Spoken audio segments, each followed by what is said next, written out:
dear students, all of you are welcome in my YouTube channel Vivekananda English classes. प्रिय छात्रों, आप सभी का हमारे इस अपने चैनल विवेकानंद इंग्लिश क्लासेस में स्वागत है। We shall study today a lesson of class 10th a letter to God written by G L. Fuentes. आज हम लोग कक्षा 10 के एक lesson a letter to God के बारे में अध्ययन करेंगे। The writer of the lesson is G L. Fuentes. The writer G L. Fuentes is one of the modern writers who wrote for the young as well as the old. GL. फुंटिस एक आधुनिक writer हैं, एक modern writer हैं जो युवाओं के बारे में और बुजुर्ग लोगों के बारे में, दोनों के बारे में लिखते थे। He is a story writer too, वो छोटी कहानीकार भी हैं। He wrote many humorist stories and he wrote the general theme of the people, लोगों के साधारण कहानी पर उन्होंने लिखा है। अबाउट द लेसन, पाठ के बारे में देखेंगे। The summary of the lesson देखेंगे। The lesson is about a farmer whose name is Lencho. ये लेसन जो है, चैप्टर जो है, एक किसान के बारे में है जिसका नाम लेंचो है। ही lived in A only house situated in A valley, वो एक इकलौते मकान में, अकेले मकान में रहता, अर्थात घाटी में केवल अकेला मकान स्थित है, उस मकान में रहता है। There were no other houses in that valley of the top of low hill, उस छोटी पहाड़ी के ऊपर दूसरा मकान नहीं है। And he is a farmer, he needed rains for his crops, वो एक किसान है, उसको अपनी फसल के लिए वर्षा की ज़रूरत है। Because for many days it did not rain, क्योंकि बहुत दिनों से वर्षा नहीं हुई है। But one day when he saw some clouds in the sky, एक दिन जब वो कुछ आकाश में बादल देखता है, ही सेज हिज वाइफ, अपनी पत्नी से कहता है, it's may that we shall get rains today, हम शायद हमें आज जो है पानी कुछ मिलेगा। And as Lencho has predicted, जैसा कि लेंचो ने प्रेडिक्ट किया था। प्रेडिक्ट माने भविष्यवाणी कहना, फोरटेल माने भविष्यवाणी कहना, प्रेडिक्ट में भविष्यवाणी कहना। Big drops of rain began to fall when they were taking dinner, जब शाम रात को भोजन कर रहे थे तो वर्षा की बड़ी बड़ी बूंदें गिरने लगी।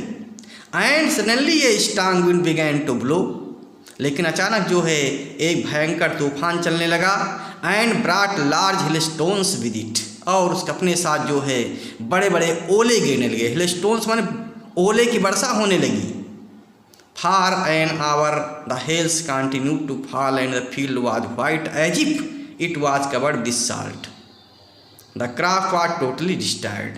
इतनी भयंकर ओलावृष्टि हुई कि कुछ ही घंटों में, आधे घंटे में केवल जो है पूरी फसल नष्ट हो गई और कुछ नहीं बचा, उसके खेतों में कुछ नहीं बचा, पूरी फसल चौपट हो गई।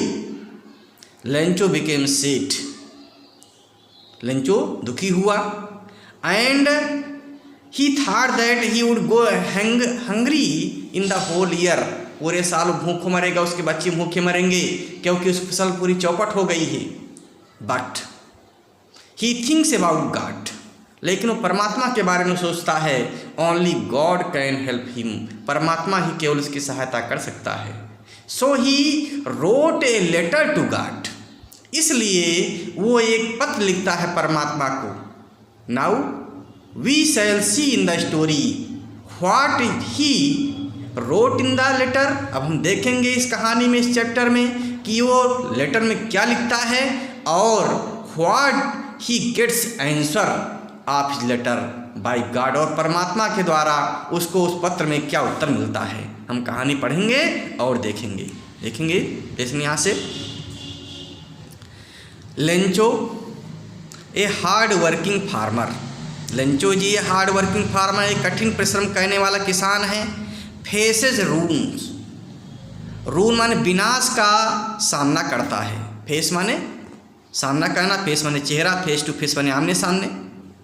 तो Lencho is a hard working farmer who worked hard in his field, जो कठिन खेतों में कठिन परिश्रम करता है।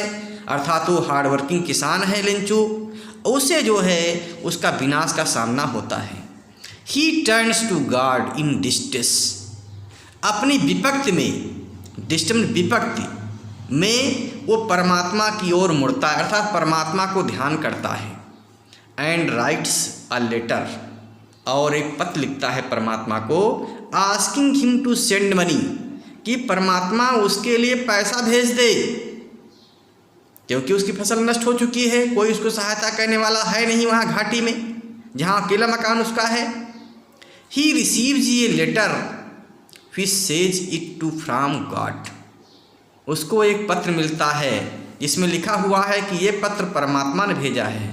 He receives a letter, RECEIVES, receive, perceive, deceive में सी के बाद ई आता, ध्यान रखेंगे स्पेलिंग में, आई नहीं होता, CEI होता है। He receives a letter which says it is from God, वो उसे एक पत्र मिलता है जिसमें लिखा हुआ था कि ये परमात्मा ने भेजा, परमात्मा की ओर से पत्र आया हुआ है। There is some money in it, उसमें कुछ पैसा रखा हुआ है उस लेटर में। Find out who signed the letter, हमें देखना है इस चैप्टर को पढ़ करके कि उस लेटर का पर परमात्मा की ओर से कौन सिग्नेचर करता है।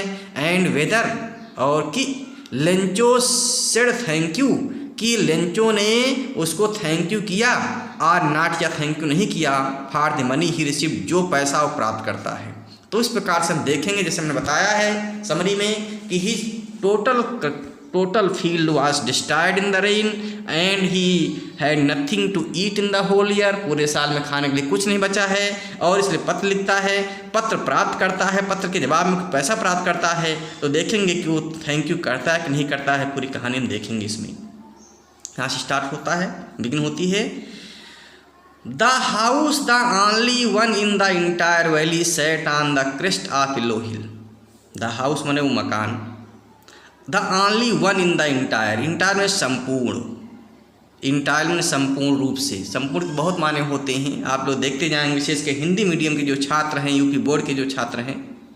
इंटायर माने संपूर्ण, थारो माने संपूर्ण, THOROUGS थारो, होल WHOLE होल माने संपूर्ण, पूरा होता है, कंप्लीट होता है, इंटायर होता है, कई मीनिंग होते हैं। तो इंटायर में संपूर्ण, इंटायर में संपूर्ण रूप से, पूर्ण रूप से, कंप्लीट माने पूर्ण। The house the only one in the entire valley, पूरे घाटी में इकलौता मकान था वो। Set on the crest of a low hill, जो एक छोटी पहाड़ी की चोटी पर स्थित था। There was only one house in the entire valley and it was situated on the low hill and the crest top of the low hill, ये छोटी पहाड़ी के टॉप पर स्थित है, छोटी पर स्थित है, साइड माने स्थित है, सिचुएटेड है, और पूरी घाटी में केवल इकलौता मकान है। किसका है मकान है? लेंचो का है। The house is of Lencho. From this height, क्योंकि ऊंचाई पर मकान स्थित है, इसकी ऊंचाई से one could see the river and field of rife carp dotted with the flowers that always promised a good harvest. From this height, मैंने इस मकान की ऊंचाई से, अर्थात इस पहाड़ी की चोटी से, one could see, कोई भी देख सकता था, द रिवर, नदियों को, वहाँ से नदियाँ दिखाई पड़ती थी उसकी चोटी से, जिस पहाड़ी पर वो उसका मकान स्थित है। And the field of ripe corn, पकी हुई फसलों के खेत दिखाई पड़ते थे, डॉटेड जो बिखरे हुए दिखाई पड़ते थे, विद द फ्लावर्स, जिसमें फूल लदे हुए थे, अर्थात उस फसलों में फूल आ रहे थे, दैट ऑलवेज प्रॉमिस्ड ये गुड हार्वेस्ट, और उस फलती फूलती हुई फसल को देख करके लगता था कि इसमें इस साल अच्छी फसल होने वाली है। Always promised a good harvest, माने अच्छी फसल होगी, ऐसा दिखाई पड़ता था उसकी फसल को देख करके। The only thing the earth needed was a downpour or at least a shower, केवल द ओनली थिंग, केवल अकेली चीज़ जो पृथ्वी को आवश्यकता थी, वाज डाउनपोर माने बरसात की, वर्षा की, are at least a shower, या कम से कम एक बौछार ही पड़ जाती, शौर में बौछार, पानी की कुछ बूंदें ही पड़ जाती, अर्थात हल्की बरसात ही हो जाती। The writer says here in this paragraph that the earth needed only the rains, अर्थात the conflict needed downpour or rain, फसलों की केवल वर्षा की आवश्यकता थी, आर एटलीस्ट असोवर या कम से कम बौछार ही हो जाती। थ्रू आउट द मॉर्निंग, प्रातःकाल से ही, Lencho who knew his fields intimately, Lencho जो अपने खेतों को निकट से जानता था, अच्छी प्रकार से जानता था। इंटीमेट में निकट होता है, क्लोज होता है, अर्थात बहुत अच्छी प्रकार से फसलों के बारे में जानता था। हैड डन नथिंग, अर्थात फसलों के बारे में जानता था कि फसलें उसकी अच्छी हैं। His crops are good but needed rains water, लेकिन वर्षा के पानी की आवश्यकता है, इसलिए जो है हैड डन नथिंग, उसने कुछ नहीं किया था। Else but seen the sky toward the north east, वो प्रातः काल से ही आकाश की ओर देखता रहा था। आकाश किस आकाश की ओर? नॉर्थ ईस्ट माने उत्तर पूरब के आकाश की ओर, क्योंकि बादल जो है बरसात के मौसम में उत्तर पूरब से प्रायः आते हैं, इसलिए उत्तर पूरब की ओर आकाश की ओर देखता रहा था प्रातः काल से ही कि शायद वर्षा बादल आ जाएं और वर्षा हो जाए। नाउ अब we are really going to get some water women, अपनी पत्नी से कहता, he says to his wife that it's may that he will get some water, संभव है कि उसको कुछ पानी मिल जाए। अपनी पत्नी से कहता है, महिला, हे पत्नी, now we are really going to get some water, शायद हमें कुछ पानी मिलने जा रहा है। ही एक्सप्रेस्ड पॉसिबिलिटी, उसने जो है संभावना व्यक्त किया, that it's may that he will get some water of rain, उसे बरसात का कुछ पानी मिल जाएगा, ऐसा अपनी पत्नी से कहा। The women who was preparing supper, उसकी पत्नी जो सफ़र की तैयारी कर रही थी, शाम के भोजन की तैयारी कर रही थी, रिप्लाइड में उत्तर दिया, यस, हाँ, गॉड विलिंग, यदि ईश्वर ने चाहा, विलिंग मैंने चाहा, ईश्वर की इच्छा, अर्थात ईश्वर की इच्छा होगी तो हमें जल अवश्य मिलेगा। गॉड विलिंग, ईश्वर की इच्छा होगी हमको जल अवश्य मिलेगा। The older boys were working in his field, the older माने बड़े वाले लड़के जो उसके थे, वर वर्किंग इन द फील्ड माने खेतों में काम कर रहे थे। वाइल द स्मॉलर वंस माने उसके यहाँ एक छोटा बेटा था, स्मॉल में छोटा वाला, वंस माने एक था, वर प्लेइंग नियर द हाउस, वो हो अब उसके मकान के पास खेल रहा था, अपने मकान पास खेल रहा था। उसके कई बच्चे, कई लड़के थे उसके।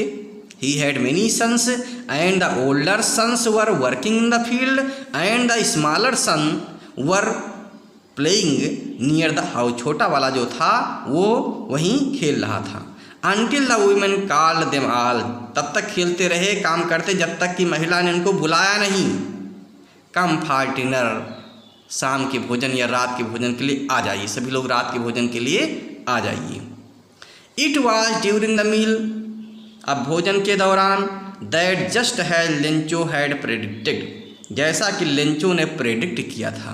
प्रेडिक्ट माने भविष्यवाणी करना, प्रेडिक्ट माने भविष्यवाणी करना, फोरटेल, FORETEL, फोरटेल में भविष्यवाणी करना।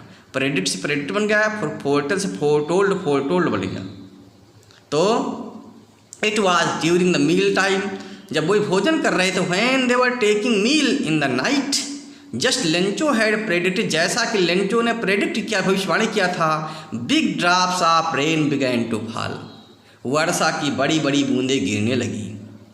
इन द नॉर्थ ईस्ट, और पूरब उत्तर की ओर देखने में, huge mountain of clouds could be seen approaching, बड़े बड़े बादलों के पहाड़ आते हुए दिखाई पड़ रहे थे। ह्यूज मान विशाल, माउंटेन ऑफ क्लाउड्स माने बादलों के पहाड़, कुड बी सीन अप्रोचिंग माने पहुंच रहे थे, आ रहे थे। The air was fresh and sweet, वर्षा जो एयर थी, हवा जो है ताज़ी और मधुर बह रही थी, अर्थात इतना अच्छा वातावरण बन गया जो है। जब वर्षा आई तो उस समय देखा जो है कि बड़े बड़े जो है बादलों के पहाड़ उत्तर पूरब की ओर से बढ़ते चले आ रहे हैं और ठंडी हवा चल रही है। The wind was breezing cold and sweet, हवा भी ठंडी और मधुर बह रही है। And in the time when they were taking food in the night, big drops of rain began to fall, बड़ी बड़ी वो वर्षा की बूंदें गिरने लगी। The man went out for no other reason than to have pleasure of feeling the rain on his body. The man, वो आदमी, कौन आदमी यहाँ पर है? वही फार्मर लेंचो है, और दूसरा आदमी है नहीं पहाड़ी में। तो the man Lencho went out for no other reason, बाहर निकल आया वो, than to have the pleasure of feeling the rain of his body, अपने शरीर पर जो है, अपने शरीर पर वर्षा के बूंदों का आनंद लेने के लिए वो बाहर निकल आया। And when he returned he explained, और जब वो लौट करके लौटा अर्थात वर्षा का आनंद लेकर लौटा, ही एक्सप्लेन्ड, उन्हें आश्चर्य से कहा, उसने आश्चर्य से टिप्पणी किया। क्या टिप्पणी का किया? These are not raindrops falling from the sky, ये आकाश से गिरने वाली बूंदें नहीं, वर्षा की बूंदें नहीं हैं। दे आर कॉइन्स, वे सिक्के हैं। ये आकाश से गिरने वाली वर्षा की बूंदें नहीं गिर रही हैं। दे आर न्यू कॉइन्स, वे नए नए सिक्के गिर रहे हैं। अर्थात इसकी वर्षा की बूंदों की कीमत बता रहा है कि इनकी एक एक बूंद की कीमत सिक्कों में है। The big drops are 10 cent pieces, बड़ी वाली बूंदें जो हैं 10 सेंट के सिक्के हैं। And the little ones are 5, और छोटी वाली बूंदें जो है 5 सेंट के सिक्के हैं। सेंट जो है पीसों की इकाई है, पीसो वहाँ की मुद्रा चल रही है, पीसो उसकी इकाई सेंट होती है। तो जैसे डॉलर की इकाई भी सेंट होती है। तो cent pieces and the little ones are 5, छोटी वाली बूंदें 5 सेंट की बूंद, 5 सेंट की कीमत उनकी है या 5 सेंट के सिक्के हैं, और बड़ी वाली 10 सेंट के सिक्के हैं। With a satisfied expression, he regarded the field for ripe corn with its flowers decked in a curtain of rain. With a satisfied expression, अब बहुत प्रसन्न हो गया है, उसकी मुद्रा प्रसन्न है, संतुष्ट है। He regarded, उसने अनुमान लगाया, the field for ripe crop, उसने अनुमान लगाया कि बहुत अच्छी फसल पकेगी उसकी। With its flowers, माने फूल आएंगे उसमें, अच्छी फसल पकेगी। Decked in a curtain of rain, क्योंकि ये पूरी फसल जो है वो वर्षा के पर्दे से ढक गई है। अर्थात जो है वर्षा के ड्रेप्ड माने रैप्ड, ढक गई है। कर्टेन ऑफ रेन माने चारों ओर वर्षा ही वर्षा हो गई है, और फसल को बहुत लाभदायक होगी वर्षा जो है। इसलिए जो है उसने अनुमान लगाया कि इस साल उसकी फसल बहुत अच्छी होगी। बट लेकिन suddenly strong wind began to blow, अचानक तीव्र तेज हवा बहने लगी। सडनली अचानक, strong wind began to blow, तीव्र गति से हवा बहने लगी। एंड एलंग, और उसके साथ विद द रेन, और वर्षा के साथ very large hill stones began to fall, बड़े बड़े ओले गिरने लगे। हिल स्टोन्स माने बड़े ओले, ओले जो गिरते हैं, बर्फ जम जाती है जो गिरते हैं। तो along with the rain very large hill stones, बड़े बड़े ओले गिरने लगे। Began to fall these truly did resemble new silver coins, और ये ओले जो गिर रहे थे ये नए चांदी के सिक्के के समान थे। दिस ट्यूली डिड रिसेंबल, ये समान थे, किसके समान थे? न्यू सिल्वर कॉइन से, नए नए चांदी के सिक्के के समान थे। द बॉयज, लड़के, exposing themselves to the rain, जो बरसात में अपने को एक्सपोज करके घूम रहे थे, अर्थात अपने को नंगे शरीर से जो है वर्षा का आनंद ले रहे थे। The boys exposing themselves to the rain, लड़के जो वर्षा का आनंद ले रहे थे। Ran out to collect the frozen pearls, वह जमी हुई मोतियों को इकट्ठा करने के लिए दौड़ पड़े, अर्थात उन ओलों को इकट्ठा करने के लिए दौड़ पड़े। It is really getting bad now exclaimed the man, उस मैन ने, उस आदमी ने आश्चर्य से कहा। किस आदमी ने? लेंचो ने, जो किसान है। तो उस आदमी ने कहा, आश्चर्य से कहा, it is really getting bad now, अब तो बुरा हो रहा है। वर्षा थी, बहुत अच्छा प्रसन्न हो गया था, लेकिन जब देखा उसने ओले गिरने लगे, बड़े बड़े ओले गिरने लगे, तो क्या कहा उसने? It is really getting bad now, अब तो बुरा हो रहा है। I hope it passes quickly, मुझे आशा है कि जल्दी ही ये ओलावृष्टि रुक जाएगी। क्विकली मैंने जल्दी से, पासे में समाप्त हो जाएगी ओलावृष्टि, ऐसा आशा किया उसने। It did not pass quickly, लेकिन जल्दी ही ओलावृष्टि नहीं रुकी। फॉर एन आवर, माने 1 घंटे तक। The hail rained on the house, the garden, the hillside, the cornfield, on the whole valley, ओलावृष्टि होती रही पूरे मकान पर, पूरे बगीचे में, पहाड़ी पर, और अनाज के खेतों में वो ओलावृष्टि होती रही। ऑन द होल वैली, पूरी घाटी में ओलावृष्टि होती रही। द फील्ड वाज वाइट, जो खेत थे वे सफ़ेद हो गए थे। एजिफ, एजिफ का प्रयोग मानो होता है, एजिफ माने मानो। एजिफ कवर्ड विद साल्ट, मानो वो नमक से ढक गए हों, अर्थात खेत मानो इतने सफ़ेद हो गए थे कि मानो वे नमक से ढक गए हों। Not a leaf remained on the trees, पेड़ों पर एक पत्ती भी नहीं बची, रिमेन्ड में बचना, तो पेड़ों पर एक पत्ती भी नहीं बची, not a leaf remained on the trees, पेड़ों पर एक पत्ती भी नहीं बची। The corn was totally destroyed, फसल पूरी तरह से नष्ट हो गई, टोटली मैंने कंप्लीटली, डिस्ट्रॉयड में नष्ट हो गई, फसल पूरी तरह से नष्ट हो गई। The flowers were gone from the plants, पौधों से फूल गायब हो गए।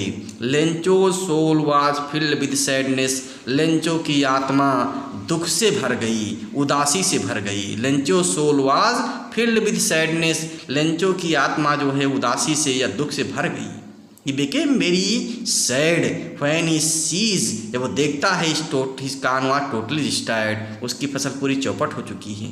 When the storm had passed, जब तूफान बंद हुआ, तूफान गुजर गया, he stood in the middle of the field, वो अपने खेत के बीच में खड़ा हुआ, and said to his sons, और अपने बेटों से कहा, उसने खेतों के बीच में खड़ा हुआ और अपने बेटों से क्या कहा, अ plague of locust would have left more than this, अगर टिड्डियों की महामारी आई होती, प्लेग ऑफ लोकस्ट में टिड्डियों की महामारी, टिड्डियाँ जो आती हैं पहाड़ से निकल करके फसलें चौपट कर देती हैं, इस समय टिड्डियाँ आने लगी पिछले 2-3 सालों से उत्तर भारत में, तो अ plague of locust would have left more than this, वो कहता है कि टिड्डियों की महामारी ने भी कुछ छोड़ा होता, इससे कुछ छोड़ा होता, जितना इसने नष्ट कर दिया है, अगर महामारी आती टिड्डियों की तब भी कुछ बच जाता। Would left more than this, the hell है लेफ्ट नथिंग, लेकिन ये ओलावृष्टि ने तो कुछ नहीं बचाया, ये जो ओलावृष्टि तो कुछ नहीं बचा, द हेल है लेफ्ट नथिंग, इस ओलावृष्टि ने कुछ नहीं बचाया। दिस ईयर, इस साल, we will have no corn, हमारे पास कोई फसल नहीं होगी, क्योंकि फसल पूरी तरह नष्ट हो चुकी है, इस साल हमारे पास कोई फसल नहीं होगी। That night was a sorrowful one, रात हो चुकी थी क्योंकि रात को ही वर्षा हुई है, तो that night was a sorrowful one, वो रात बहुत दुख की घड़ी से बीती, अर्थात पूरी रात जो है वो दुख में बीती, उसके सोचता रहा कि अपने फसल के बारे में सोचता रहा, क्या खाएंगे इसके बारे में सोचता रहा।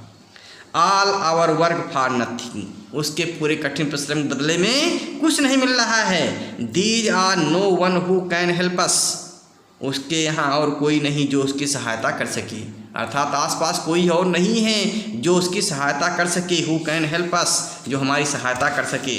ऐसा वो अपने बेटों से कह रहा है कि इस साल हमारे पास कोई फसल नहीं होगी, पूरी फसल नष्ट हो चुकी है और कोई सहायता करने वाला भी नहीं है।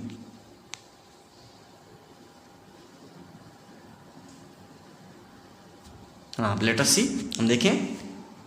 We will all go hungry this year, हम सभी इस साल भूखों मरेंगे। We will all go hungry this year, हम सब लोग आज इस साल भूखे मरेंगे।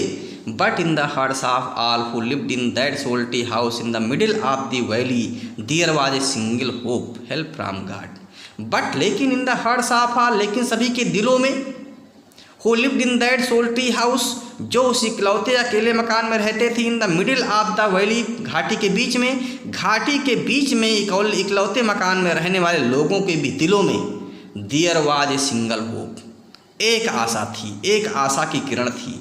There was a single hope, एक आशा की किरण थी, किसकी, कौन आशा, हेल्प फ्रॉम गॉड, परमात्मा की सहायता। None but God can help them, कोई नहीं, केवल परमात्मा ही उनकी सहायता कर सकता था। ऐसा सोच रहे हैं कि only God can help them, केवल परमात्मा ही उनकी सहायता कर सकता है। Because there is no other who can help them, दूसरा कोई नहीं जो उनकी सहायता कर सके। Don't be so upset even though this seems like a total loss, remember no one dies of hunger. फिर क्या सोचता है वो, लेंचो क्या कहता है, डोंट बी सो अपसेट, इतना परेशान मत हो।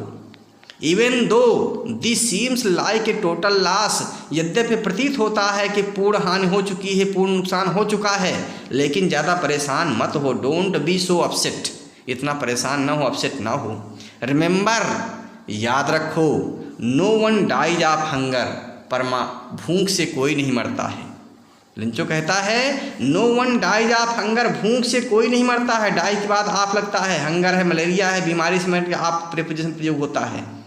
ही डाइड ऑफ काला, वो काला से मर गया। तो डाई के बाद आप लगता है कॉलर से मरने में, कोई बीमारी से मरने पर, भूख से मरने में। एक्सीडेंट मरेंगे तो इन एक्सीडेंट होता है। तो no one dies of hunger, कोई भूख से नहीं मरता है। That is what they say, no one dies of hunger, जैसा कि लोग कहते हैं। दैट इज व्हाट दे से मैंने वह लोग कहता था, जमाने के लोग, दुनिया के लोग कहते हैं no one dies of hunger, कोई भूख से नहीं मरता है, अर्थात परमात्मा किसी भूख को नहीं मारता है। ऑल थ्रू द नाइट, पूरी रात। Lencho thought only of his one hope, Lencho अपनी केवल एक आशा के बारे में सोचता रहा। कौन आशा? द हेल्प ऑफ गॉड, परमात्मा के द्वारा सहायता। Only God can help him, help them, केवल परमात्मा ही उनकी सहायता कर सकता है। हुज आइज, जिसकी आँखें, किसकी आँखें? परमात्मा की आँखें। As he had been instructed, जैसा कि उसको बताया गया था, लोगों ने लोगों ने उससे बताया था। As he had been instructed, जैसा कि उसको बताया गया था लोगों के द्वारा।